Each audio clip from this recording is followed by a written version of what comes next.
ओम नमः शिवाय। ओम नमः शिवाय। जिंदगी हर एक मोड़ पे, हर एक एक्टिविटी पे, हर एक के कार्य पे कुछ ना कुछ आपको सिखाती ही है, आपको प्रेरणा ही देती है। अब आपके ऊपर है कि आप उसको कुछ सीखते हैं, कुछ घूमते हैं या सब कुछ नज़रअंदाजी करते हैं। ये डिपेंड आप पे करता है कि आप करना क्या चाहते हैं। नहीं तो प्रकृति हर एक मोड़ पे आपको कुछ ना कुछ देना चाहती है, सिखाना चाहती है। या तो खुशी हो या गम हो, उदासी हो या मुस्कुराहट, कुछ ना कुछ तो जिंदगी देगी ही आपको। और ये जिंदगी को, प्रकृति को दिए हुए चीज में सब में कुछ ना कुछ रहस्य छिपा हुआ रहता है। खोजना तो आपको है। जिस तरह से एक खेत में जा करके अगर खेत में आलू का सब्जी किया होता है और किसान उस आलू का फसल होने के बाद जब पूरे निकाल लेता है तो कुछ बच्चे उसको निकालने के बाद भी जाकर के उसमें आलू खोजना चालू हो जाते हैं। कुछ प्रयास के बाद उनको आलू मिलता भी है और वो हैप्पी होते हैं, लेकिन परिश्रम तो करना पड़ता है। और उनके ये भी ध्यान है, देखे भी हैं, पूर्ण विश्वास है कि इस आलू के खेत में से किसान ने आलू निकाल लिया है, सब कुछ निकाल लिया आलू। कुछ अपने देखे बस किसान कुछ भी नहीं छोड़ा है। फिर भी कुछ मजदूर लोग या कुछ गरीब लोग या हमारे गांव जवार के बच्चे उस आलू के खेत में जा कर के फिर खुदाई चालू करते हैं, खोदते हैं, बीनते हैं। आप देखिए कि गजब की बात है। वो धरती, वो प्रकृति इन लोगों के लिए भी कुछ न कुछ छिपा करके रखा है और इन लोगों को भी कुछ न कुछ देता है। धन्य है चीज़। और मिलने के बाद बच्चे या वो व्यक्ति कितना हैप्पीनेस हो जाता है। तो यही जिंदगी है कि एक विश्वास के साथ जहाँ भी हम आत्मविश्वास करके परिपूर्ण होकर के वो चीज़ को खोजना चालू करेंगे तो प्रकृति हमें जरूर देगी। ये सत्य है। लेकिन ये भी सत्य है कि रास्ते चलते हुए मूर्खों की कुछ झुंड आपके करीब जुट जाएगी। ये भी आपको पहचानना है कि ये क्या, इसका मकसद है, क्या करना चाहते हैं। एक समय कुछ मित्र कहीं जा रहे थे, अपने पढ़ाई कुछ पूर्ण करके देखे एक उनको कंकाल दिखा। जब कंकाल देखते हैं तो मित्र आपस में बात करते हैं, यार चलो देखते हैं वो किस चीज़ का कंकाल है।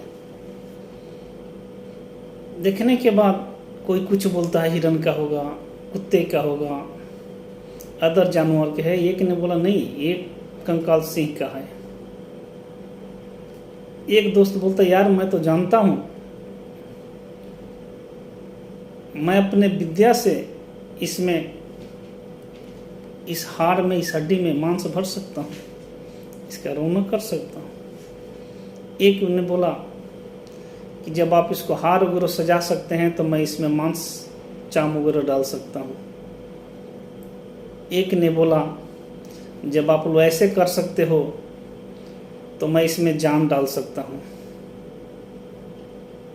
चौथा दोस्त बोला नहीं यार ऐसा भूलकर मत करना, एक सिंह है, ये दुष्ट प्रवृत्ति की है, आप लोग इसको कंकाल को जोड़ दोगे, बना दोगे, मांस दे दोगे, जीवन डाल दोगे। जैसे ये जीवन पाएगा पहले हमला आप ही पे करेगा। तीनों दोस्त ने उस दोस्त को भला बुरा बोले, बोले कि तुम यहाँ से चले जाओ, हट जाओ, तुम डरपोक किस्म के हो, तुम्हारा सोच ही गलत है। वो दोस्त बोला, यार भले तुम लोग कुछ भी बोलो, मेरा सोच बहुत अच्छा है। तुम लोग अपने विद्या रूपी मूर्ख में बन चुके हो। विद्या तो लिए, शिक्षा तो लिए, लेकिन तुम्हारे पास समझदारी नहीं हुई। तुम आज भी वैसा ही मूर्ख हो जैसे पहला था। दोस्तों में बकवास होता है, वो हट करके एक पेड़ पे चढ़ जाता है। जोश में आकर के एक दोस्त ने उसकी मांसपेशियों को अपने विद्या से एकत्र करता है, हड्डी उसकी एक करीब जुट जाती है। दूसरा दोस्त ने उसमें मांस उसकी एक बाघ के रूप में उसको सृजित कर देता है, वो तैयार हो जाता है। तीसरा दोस्त ने उसमें प्राण डाल देता है। जैसे प्राण पड़ता है वो बाघ गरजना चालू हो जाता है, पूरा जोश में आ जाता है, अपने सीने तान देता है। क्योंकि वो मर चुका था, बहुत दिनों से ऐसे पड़ा हुआ था, उसके अंदर एक नया जोश, नया ताजगी, नया उमंग आता है। वो तीनों को गरजना चालू हो जाता है। तीनों ये देख करके दंग हो जाते हैं, संकित हो जाते हैं, अपने को बचाव करना चाहते हैं। तब तक बाघ तीनों पर झपट जाता है, एकाएक करके तीनों को मार देता है, मार करके खा जाता है।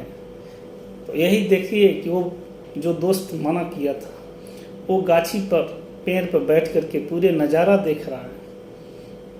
उसको लग गया कि ये लोग पढ़ लिख करके इतने अपने आप में मूर्ख बन गए, घमंडी हो गए कि इन दोस्तों को, उन तीनों को अच्छे बुरा के ज्ञान ही नहीं रहा कि इतना पढ़ाई करने के बाद, समय देने के बाद दुष्ट को उन्नति कराने के बारे में सोच गए, दुष्ट को आगे बढ़ाने की सोच गए, दुष्ट को जीवन देने का बारे में ख्याल किए और जीवन दिए भी। और वही दुष्ट जीवन पाने के बाद इनका जीवन सत्यानाश कर दिया। समझना है आपको कि आप किस व्यक्ति के साथ में आपका रिलेशन है, दोस्ती है। कहीं आप भी किसी दुष्ट के तो चक्कर में नहीं पड़े हैं।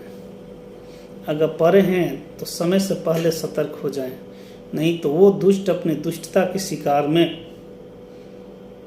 अपनी विष रूपी दूध पिला करके आपको अपना प्रेम रूपी विष में जकड़ करके आपको एक दिन समाप्त कर देगा। आपका परिवार, आपका वंश, आपके घर परिवार सब सत्यानाश कर देगा।